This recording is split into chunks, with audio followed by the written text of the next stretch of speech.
Hey there, this is Melanie from Cloudera Fast Forward Labs to provide an overview of one of our newest applied machine learning prototypes on video classification. You can find this project in our AMP catalog. When configuring the project from here, not only will all of the necessary packages be installed automatically, but it'll also download a subset of the data so that by the time we get to this point, we're ready to go. Video classification is a lot like any other form of classification.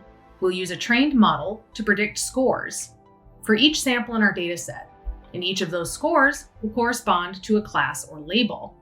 But what's unique about video classification is that we'll actually be classifying the action taking place in the video, like swing dancing in the example shown here. The primary artifact of this AMP is a Jupyter Notebook that demonstrates how to work with video data and how to use a pre-trained video classification model from the Tensorflow Model Hub. So let's go check it out. The first section of this notebook covers the data. Here we make use of DeepMind's kinetic dataset, which consists of thousands of YouTube videos focused on human actions. Each is 10 seconds long and has a ground truth label.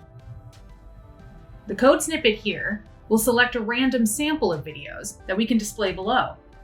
We could see labels like catching or throwing a softball, tapping a pen, or dining. And if we take a look down here, that definitely looks like tapping a pen.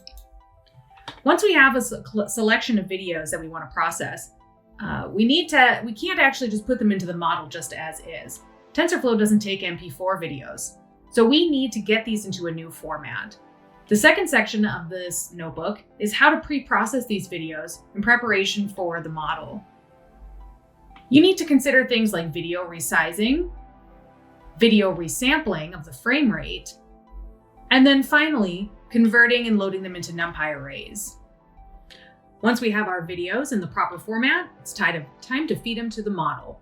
We'll be using the inflated 3D ConvNet or i3D video classification model. This model can predict 400 different action classes, and you can see a sample here. We've already run this code below where we've passed our videos, properly formatted, the model into the predict function, and out we get the scores and the predictions.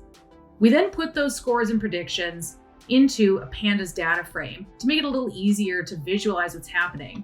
However, it'd be even easier still if we could just visualize them. So in the following cell, we can actually display our videos again, along with their original ground truth and the model's prediction underneath. We see that our model got about 50-50 on this really small sample. Got tapping the pen correct, but it did not get throwing the softball correct. There are thousands of other videos in this dataset alone that you can explore with this AMP, so definitely come and check it out and see which ones the model can actually get right.